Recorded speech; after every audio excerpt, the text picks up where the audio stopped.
평안하셨습니까? 여러분, 네. 이번 주에는 총목자 수련회도 갔다 오고 제 마음이 좀 바쁜 것 같아요. 오늘 내일부터 또 붕괴도 있고. 그럼 오늘 로마서 4장 14절을 17절에서 25절 말씀 갖고 견고한 믿음의 소유자가 되라. 여러분, 금방 우리가 성경을 같이 읽었지만 오늘은 아브라함이 어떻게 하나님을 부활의 하나님으로 믿었는지, 그에게 어떻게 부활의 신앙이 생겼는지에 대한 이야기를 우리에게 해주고 있습니다. 이야기를 좀 같이 나눴으면 좋겠습니다. 무상한 인생을 바라보면서 어르신들이 자녀나 어린 친구들에게 이런 얘기를 맞이하죠. 세상에 태어나는 것은 순서가 있는데 죽는 건 순서가 없다라는 말씀을 참 많이 하셨어요. 그리고 우리는 실질적으로 뉴스를 통해서 그것들이 사실임을 우리는 발견해 갑니다. 정말 듣기 싫은 말이지만 나라고 해서 그런 날이 다가오지 말라는 법은 없다는 것을 우리는 다 알고 있습니다. 시간이 지나면 어느 순간 우리는 그 죽음이란 걸 맞닥뜨려야 됩니다. 근데 한국 사람이나 중국 사람들, 아시아 사람들은요, 이 죽을 사자를 굉장히 싫어하죠. 그래서 인명의 죽을 사자를 사용하는 나라는 없습니다. 그리고 여러분 알고 있듯이 병원이나 뭐 회사나 호텔 같은 데 가면 4층도 그죠? 죽을 사자도 아님에도 불구하고 숫자 4자도 미워해서 어떻게 해요? 다 F층으로 바꿔놔 버렸어요. 그죠? 그만큼 우리는요, 죽음이란 걸 두려워해요. 그리고 할 수만 있다면 이 두려움을 피하고 싶고 해결하고 싶은 것이 인생의 바로 기본적인 욕구가 아닌가 생각합니다. 목숨을 걸고 우리가 무모한 도전을 한 사람들은 없죠. 왜냐하면 인생은 딱 한 번이기 때문에 그래요. 그 한 번밖에 없는 그 한 번의 생명을 걸고 죽음을 자초할 사람은 분명히 이 땅에 없습니다. 아마 이곳에 있는 여러분들도 예전에 많이 들었던 이야기를 하나 해드릴까요? 어떤 부자가 어느 날 외동딸의 사위를 구하기 위해서 광고를 냈습니다. 근데 너무 큰 부자였어요. 그러니까 젊은 청년들이 사위를 구한다는 광고를 몰고 몰려오기 시작했어요. 왜냐하면 그 집안의 사위가 된다는 건 예쁜 딸을 얻는 것 플러스 뭐냐면 사위적인 지위와 함께 엄청난 재산을 소유할 수 있다는 꿈 때문에 그랬어요.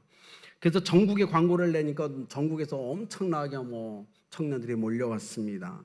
그들이 모여서 풀장에, 그 부잣집 풀장 주변으로 다 모여 있었어요. 그때 앞으로 장차 사위가 될 분이 이렇게 얘기합니다. 여기에 모인 청년들은 내 딸을 아내로 삼기 위해서 모였는데 나는 한 가지와 원합니다. 당신들이 용감한 사람, 정말 여러분 중에 용감한 사람을 내 사위로 삼고 싶습니다 라고 얘기했어요. 그러면서 조건을 걸었어요. 뭐냐면 이 풀장, 이 수영장을 헤엄쳐서 건너는 사람이 저의 사위가 될 수 있습니다. 그래서 사람들이 그래서 풀장을 딱 보니까 악어떼가 잔뜩 있는 거예요. 그걸 건너가라고 얘기하는 거예요. 아무도 나서지 않습니다. 왜냐하면 한 번뿐인 인생이고 목숨인데 거기에 그걸 건다는 게 이게 무모한 도전이었어요. 그런데 어떤 사람이 갑자기 청년이 나오더니 막 뚝 떨어지더니 막 헤엄치기 시작했어요. 온 힘을 다해서. 그리고 풀장 끝에 딱 올라가니까 사람들의 성화 같은 박수와 함께 환호성이 터집니다. 그래서 장차 사위가 될 분이 이렇게 질문했어요. 아니 어떻게, 자, 할 말 있으면 하라고, 기회를 주겠다고. 근데 그 청년이 이렇게 얘기합니다. 갑자기 어떤 놈이 뒤에서 나를 밀었어. 누가 나를 밀었어. 그죠? 여러분, 목숨을 걸고 모험할 사람 없어요. 그죠? 왜냐면 딱 한 번뿐이에요. 그리고 솔직히 얘기하면 우리는 매일 새로운 날을 살아가는 거예요. 내일은요, 우리가 살아보지도 않은 날이에요. 그래서 인생은 항상 새롭다라고 성경이 얘기하는 게 진리인 것입니다. 우리는요, 습관적으로 우리가 동일하게 행동을 함에도 불구하고 내일은 새로운 날이에요. 그렇죠? 그런데 그 새로운 날에 무모한 도전을 할 사람은 분명 없다는 걸 우리는 알고 있죠. 오늘 성경에 보면 여러분, 우리가 갖고 있는 이 죽음이라는 것에 대한 공포, 이 두려움을 어떻게 우리는 극복해낼 수 있을까요? 여러분, 어떻게 하면 우리는 이 죽음을 뛰어넘어서 정말 영원한 생명을 소유할 수 있을까요? 거기에 대한 아마 답이 오늘 성경 본문인 것 같습니다. 성경 구약부터 신약을 보면 이렇게 얘기합니다. 열왕기상 17장에 보면 엘리야가 사르밧과부의 아들을 살립니다. 그렇죠? 죽었는데 살아나요. 그리고 열왕기하 4장에서는 엘리사가 수넴 여인의 아들을 살려내는 내용이 나옵니다. 그도 분명히 죽어 있었어요. 근데 살려냅니다. 예수님은 요한복음 11장에서 죽은 지 나흘이 된 나사로를 살려냅니다. 무덤에 있었어요. 냄새가 나요. 그렇죠. 그런데 그를 살려냅니다. 마가복음 5장 35절 예수님은 죽은 야이로의 딸을 살려냅니다. 성경은요, 구약과 신약에서 아주 간접적으로 우리에게 한 가지 교훈을 줍니다. 뭐냐면 부활은 있다라고 얘기하고 있어요. 죽은 자가 살아날 수 있다라고 구약과 신약 성경은 우리에게 끊임없이 이야기하고 있어요. 물론 죽은 자가 살아난 그 핵심에는 하나님이 계십니다. 생명의 주관자 되신 하나님이 그 중심에 계시죠. 그러나 우리가 이렇게 질문할 수 있죠. 대체 어떻게 해야만 우리는 이 죽음을 극복하는 이 부활의 믿음을 소유할 수 있을까요?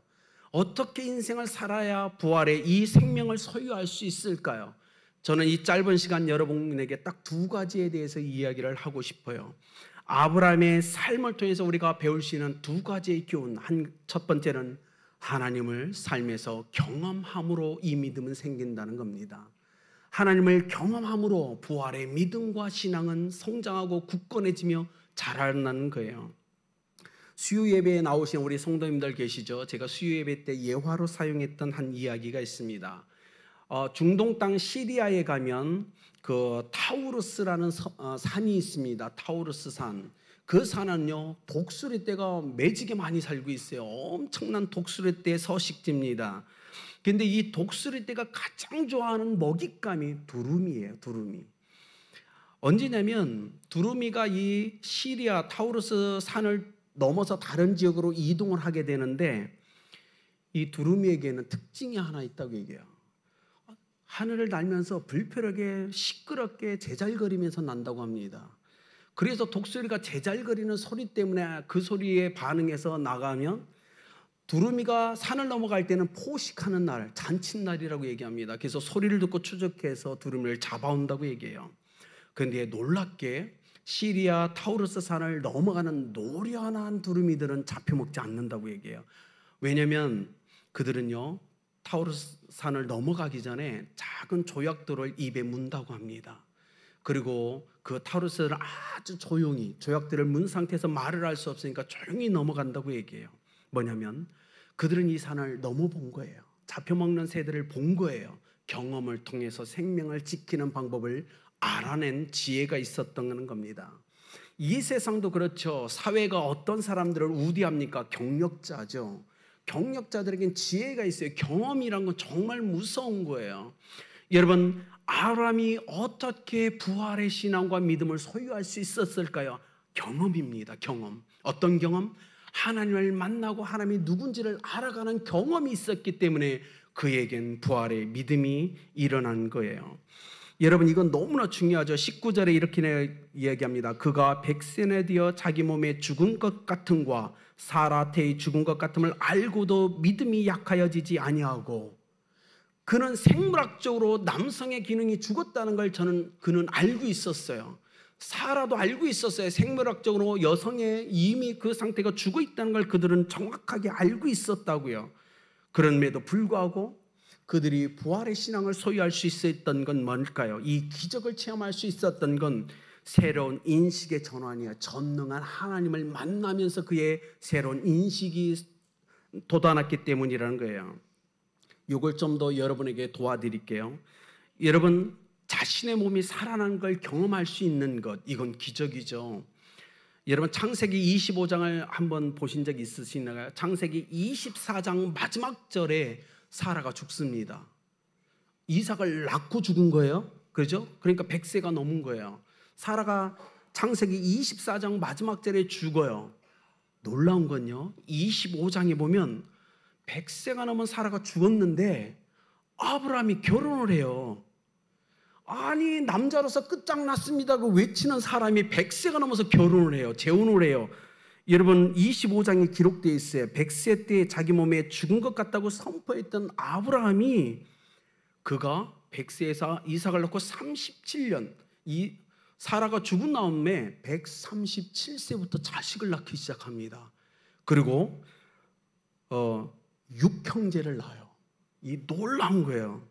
불가능했던 그것을 하나님을 경험함으로 자기 몸이 살아난 것들을 경험해서 그가 서서히 부활의 하나님, 전능하신 하나님을 그가 알아가기 시작하는 것, 이건 놀라운 거죠. 아브라함이 140세에도 자식을 낳습니다. 그리고 175세에 그가 죽어요. 이 놀라운 경험, 하나님은 간접적으로 아브라함에게 얘기해 주는 거예요. 경험케 하신 거예요. 나는 부활의 하나님, 생명의 하나님이다. 나는 살려낼 수 있다. 네가 죽었다고 선포한 네 몸을, 그리고 사라의 몸을 살려낼 수 있다. 여러분 놀랍지 않아요? 그래서 그가 137세가 지난 후에 육형제를 낳습니다. 이게 바로 간접적인 하나님을 경험하는 삶이에요. 그가 그 경험이 한 번, 두 번 쌓이고 쌓이면서 전능하신 하나님에 대한 인식이 싹트기 시작해요. 그리고 그 믿음이 자라기 시작합니다. 여러분, 성경에서 이 부활의 믿음, 전능하신 하나님께 대한 믿음은요, 우리가 믿습니다, 믿습니다라고 구호처럼 외친다고 생기는 게 아니라고 성경은 얘기하는 거예요. 이 부활의 믿음, 이 생명의 믿음은 하나님을 경험할 때만이 성장하고 자란다는 사실을 우리에게 얘기하고 있는 것입니다. 여러분이 부활의 놀라운 믿음을 갖기 위해서 여러분 하나님을 만나셔야 됩니다. 경험하셔야 돼요. 지금의 믿음에서 더 성장해야 됩니다. 그럴 때만이 아브라함이 소유했던 부활의 신앙을 우리가 온전히 소유할 수 있게 되는 거예요. 여러분, 아브라함이 얼마나 고민했을까요? 그 늦둥이 자식을 갑자기 하나님이 바치라고 얘기합니다. 아니, 이걸 어떻게 해요? 그런데 아브라함이 엄청난 사고를 하기 시작해요. 아니, 하나님이 분명 약속의 자녀 이삭을 통해서 하늘의 별같이 바닷가의 모래같이 자손을 주겠다고 했는데 이삭을 제물로 바치면 하나님의 이 언약은 파괴되는 건 아닌가? 그러면 이 모든 게 끝이 아닌가? 그가 얼마나 많이 고민을 했겠어요, 기도하면서. 그러면서 서서히 그의 생각 속에 새로운 믿음이 일어나기 시작합니다. 하나님은 거짓말하는 분이 아니다. 하나님은 신실하신 하나님이다. 하나님이 이삭을 바치라고 했으니 내가 순종하여 이삭을 바친다면 하나님은 분명 또 살리실 거다. 그렇게 하나님의 뜻을 이룰 거다. 내 자손이 하늘의 별같이 땅에 모래같이 번성할 거다. 그 사고와 생각을 하다가 그가 한 가지 결론에 도달하는 거예요. 하나님은 이루실 거다. 그래서 그 생각이 정리되는 한 가지의 결론에 도착하자마자 아브라함은 그의 마음속에서 이삭을 죽입니다. 제물로 바쳐버려요. 그리고 그가 하나님을 바라보죠. 그래서 히브리서 11장 19절 비유컨대 그를 죽은 자 가운데서 도로 받은 것이니라. 그가 생각이 정리되고 결론에 도달했을 때 아브라함 마음속에서는 이미 이삭을 제물로 드렸습니다. 이미 죽인 거예요. 그런데 그래서 히브리 11장 19절은 죽은 자 가운데서 도로 받았다라고 선포하는 거예요. 그가 칼을 빼들고 이삭의 몸을 향하여 내려치려고 할 때 하나님의 음성이 들립니다. 멈추라고. 그때 그가 바로 이삭을 부활시키는 하나님의 믿음이 확 일어납니다. 그래, 내 생각과 고민의 그 결론이 맞았어. 하나님은 신실하신 분이야. 하나님은 능력자시야. 이것이 놀라운 거죠. 오늘 이곳에 있는 우리에게 이 놀라운 부활의 믿음이 일어나기 위해서 우리도 동일하게 아브라함이 걸었던 믿음의 발자취를 따라가야 된다는 겁니다. 저는 성경을 보면서 이해되지 않은 구절이 있었어요. 예수님이 죽으셨어요. 매장되셨어요. 부활하셨잖아요. 부활하시고 예수님은 제자들을 만나주셨어요. 도망갔던 제자들은 부활하신 예수님을 분명하게 만났습니다. 그렇죠? 그런데도 불구하고 다시 그들이 고기 잡으러 갔다는 사실이 이해가 되지 않았어요. 분명 부활하신 예수님을 만났어요. 그런데 왜 베드로가 나는 고기 잡으러 가노라 할 때 7명의 제자들이 그를 따라갔어야 됐을까요? 그들에게 분명 부활하신 예수님을 만났기 때문에 부활이란 믿음이 있었을 거 아니에요. 그걸 의심하지는 않았을 거예요. 부활하신 예수님을 만났으니까 예수님이 부활하셨다는 믿음이 있었을 거예요. 그럼에도 불구하고 그들이 왜 예수님을 떠나가셨을까요? 왜 고기 잡으러 갔을까요? 저는 솔직히 그 이야기가 저는 해결되지 않고 있었어요. 묵상했어요. 왜 그랬을까? 그러다 제가 깨달은 건 하나예요. 예수님은 제자들에게 증인이 되라고 부르셨어요. 증인이 뭘까요? 순교자입니다. 증인이란 원어의 뜻이 순교자예요. 그들은 부활하신 예수님을 만났고 부활을 믿어요. 그러나 목숨을 내걸고 순교자의 삶을 살기엔 그들은 아직은 연약했다는 거예요.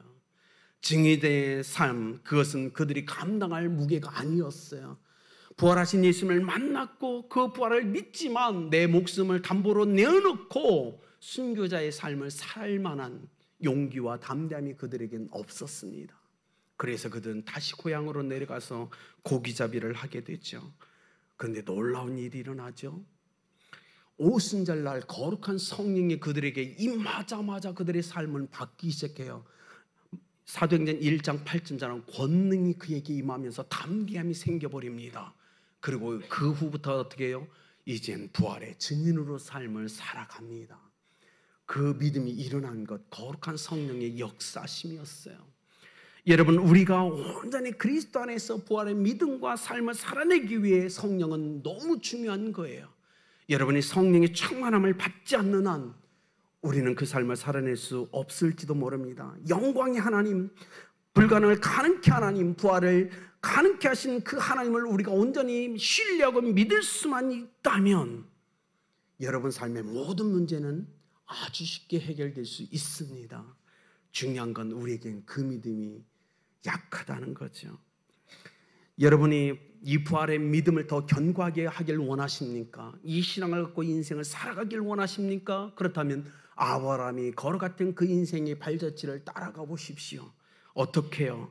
예, 아브라함처럼 제단을 쌓고 하나님 앞에 거룩한 예배자로 서십시오. 하나님 앞에 기도자로 서십시오. 그리고 말씀에 순종하는 삶을 살아갈 때 그때 우리에게 이 부활의 믿음은 견고해진다는 겁니다. 하나님을 경험하셔야 돼요. 만나셔야 돼요. 예배 때 말씀을 들을 때 스쳐지거나 하나님의 말씀이 나를 새롭게 하고 나를 살려내는 걸 경험하셔야 되고, 기도할 때 너무 힘들어서 기도할 힘이 없는데 성령이 주시는 능력이 부어지면서 또다시 기도할 힘이 솟아나는 것들을 경험하셔야 되고, 삶의 문제, 도저히 감당할 수 없는 문제가 기도했더니 응답되는 것들을 통해서 자꾸 그 믿음이 쌓여지고 쌓여져서 이 부활의 견고한 믿음까지 우리는 올라가야 된다는 겁니다.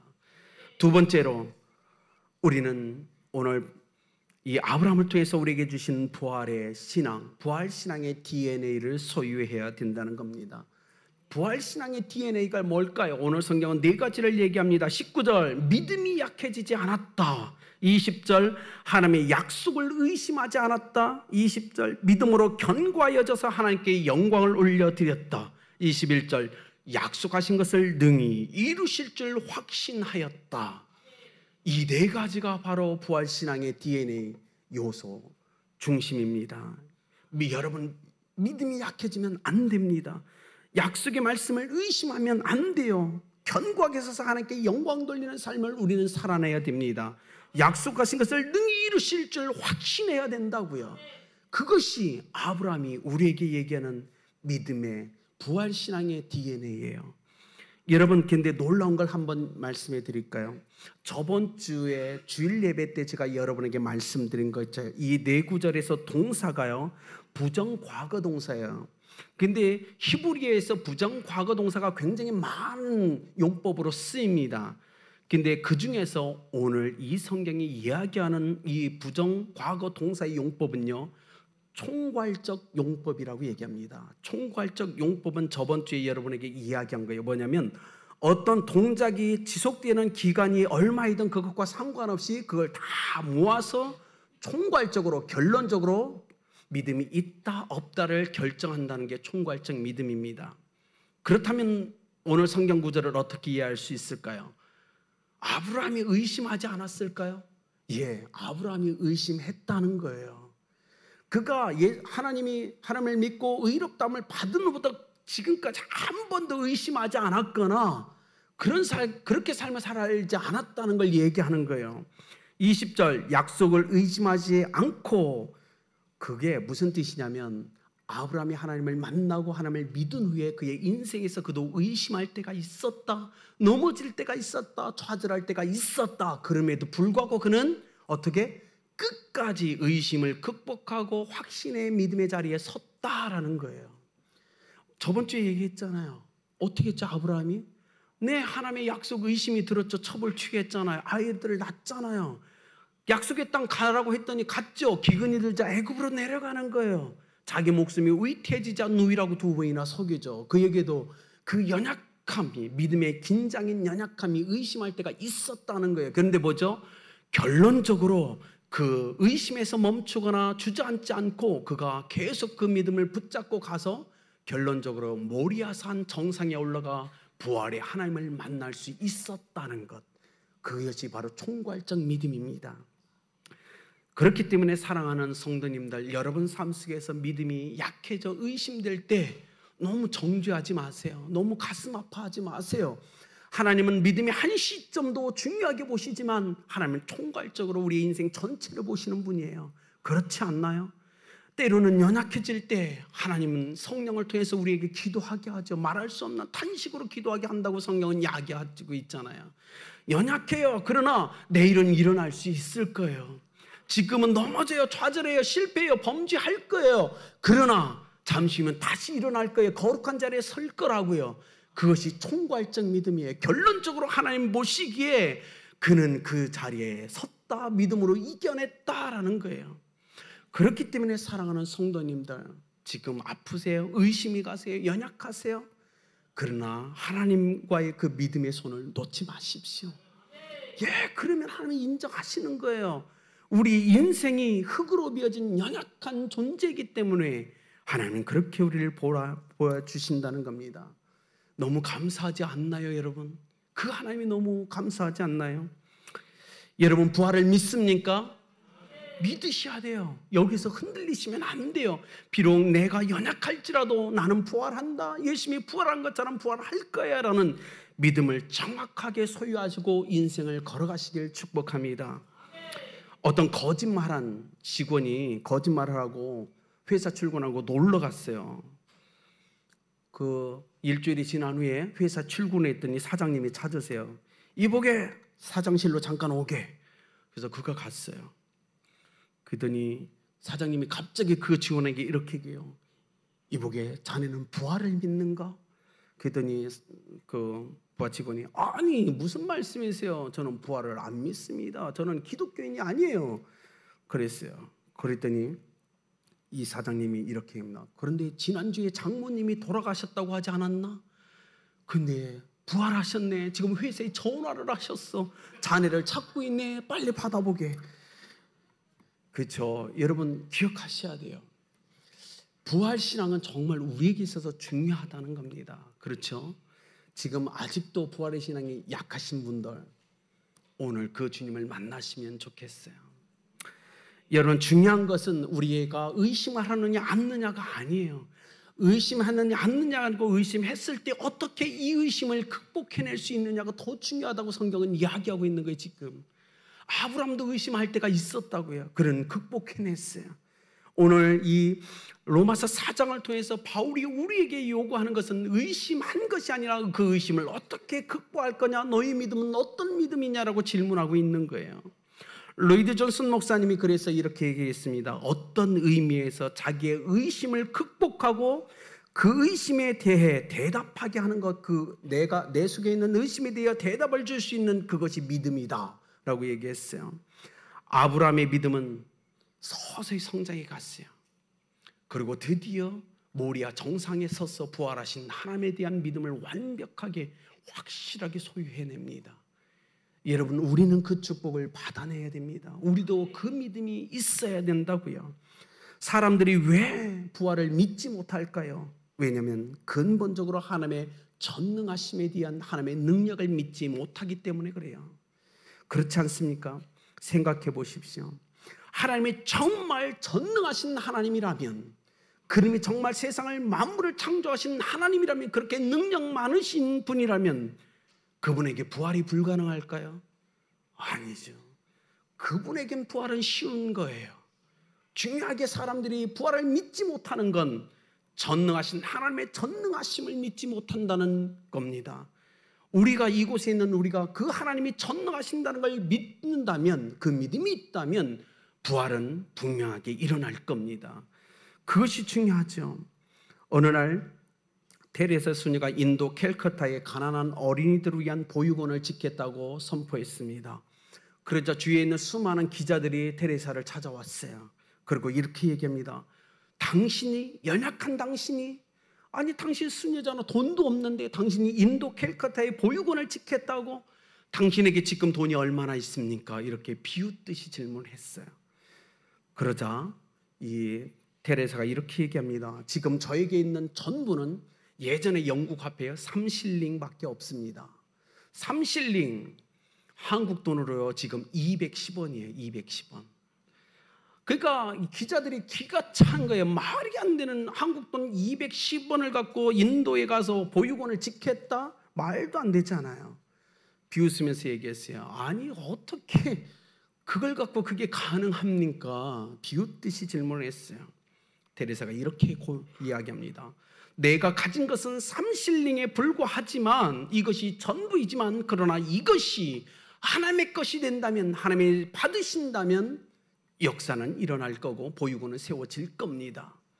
놀라운 것, 하나님이 210원 3실링을 정말 받으셨어요. 그거 캘커타에 가서 보육원을 세워냅니다. 여러분이 예배 시간에 드리는 작은 헌금, 그러나 하나님이 받으실 땐 결코 작은 게 아니라는 사실을 믿으시길 바랍니다. 내 것이 하나님의 것이 될 수 있다면 하나님은 하나님만이 하실 수 있는 놀라운 일을 이루실 수 있다는 거예요. 중요한 건 믿음입니다. 전능하신 하나님을 믿느냐는 거예요. 정말 믿습니까? 그렇다면 부활은 가능할 거예요. 테레사 수녀가 이렇게 믿음으로 고백할 수 있었던 건 전능하심에 대한 확실히 있기 때문에 그렇다고요. 오늘 우리가 그걸 기억해야 된다고요. 왜 이 땅의 크리스찬들이 믿음이 성장하지 않을까요? 왜 사람들이 예수님을 믿지 않을까요? 제 생각엔 너무 과학적이고 합리적이며 상식적인 믿음만 소유하려고 그런 게 아닌가라는 생각을 합니다. 그러나 기억하셔야 돼요. 하나님은 과학적이고 합리적이고 상식인 것을 뛰어넘어서 역사하신 하나님을 여러분 만나셔야 된다는 겁니다. 그래서 파스칼이 이렇게 얘기했어요. 믿음이란 이성을 십자가에 못 박는 것이다. 너의 이성 속에 하나님을 가두지 마라. 하나님의 능력을, 전능하심을 제한하지 마라. 너의 이성을 십자가에 못 박으라. 그러면 하나님은 역사하실 거다. 그렇죠. 여러분 삶을 한번 보십시오. 우리는 우리의 이성으로 얼마나 많이 하나님을 제한합니까? 하나님의 능력을 얼마나 많이 제한합니까? 그걸 극복해 내셔야 됩니다. 십자가에 죽으신 예수님의 시신을 아리마대 사람 요셉이 자기의 새 무덤, 그죠? 무덤에 안장을 하죠. 근데 그 후에 요셉의 친구들이 왔어요. 예수님을 믿지 않았던 요셉의 친구들이 그에게 찾아왔어요. 자네 미쳤나? 그렇게 애써 준비한 그 새 무덤에 십자가에 처형당한 죄수를 위해서 내어주다니 자네 정말 미쳤군. 그러자 요셉이 이렇게 얘기합니다. 별거 아닌 듯이 웃으면서, 괜찮아, 예수님이 주말에 3일만 사용한댔어.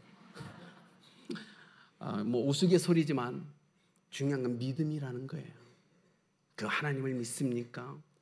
예수님은 부활을 하셨습니다. 그걸 우리에게 이야기해 줘요.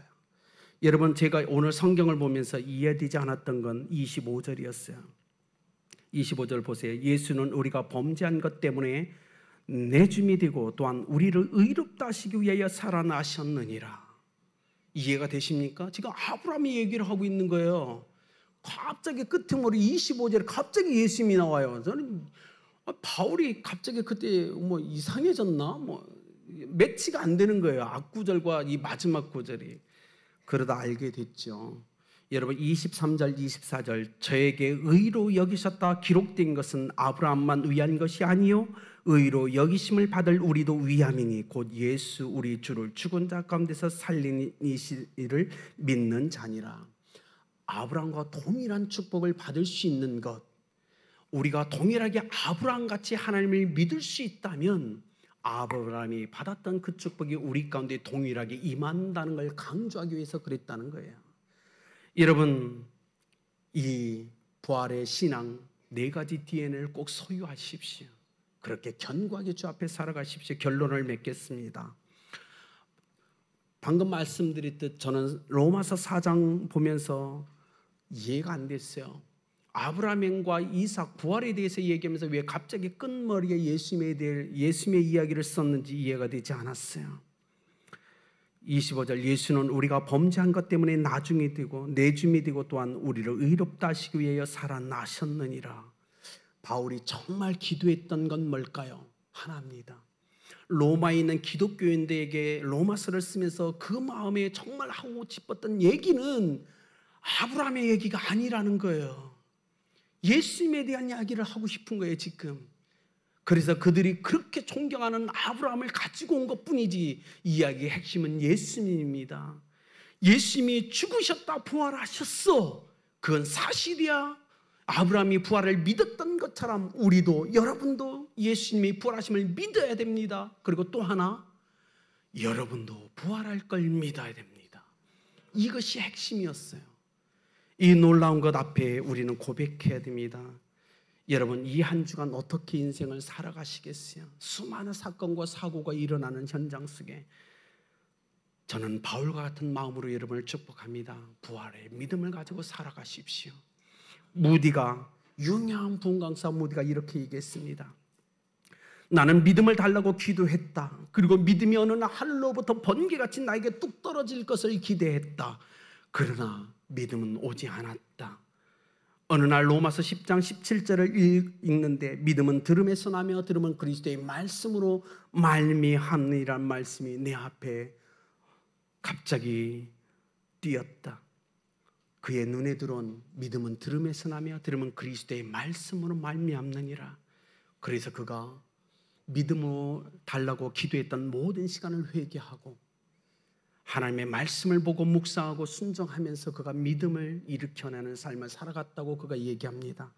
사랑하는 성도님들, 부활의 믿음은 하루아침에 생기지 않습니다.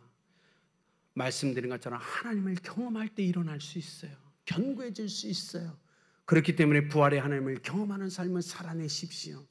믿음으로 의롭다함을 받은 칭의, 이신칭의 삶은 여러분이 예수 그리스도를 믿을 때 하나님이 여러분을 의롭다고 선포하신 그건 출발점이지 종착점이 아니었습니다. 아브라함이 75세에 하나님이 의롭다고 선포한 후가 그가 하나님과 동행하는 삶의 시작점이었다고요. 그렇기 때문에 사랑하는 여러분, 우리는 아직 종착역에 도착하지 않았어요.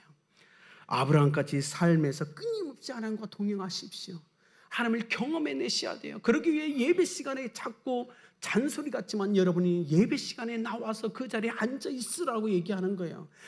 피곤하고 힘들어요. 좀 더 자고 싶어요. 그럼에도 불구하고 여러분이 하나님의 거룩한 중보자가 되어 거룩한 성령에 있어서 하나님으로 기억하게 하는 파수꾼의 삶을 살아가라고 계속 잔소리하는 거예요.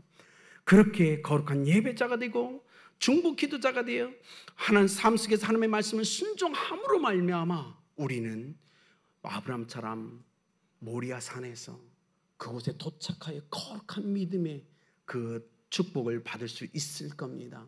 그렇기 때문에 사랑하는 우리 성도님들, 오늘 한 주간, 이번 주 한 주간 부활의 믿음을 가지고 하나님과 동행하며 마음껏 하나님을 경험해 가시길 예수님의 이름으로 축복합니다.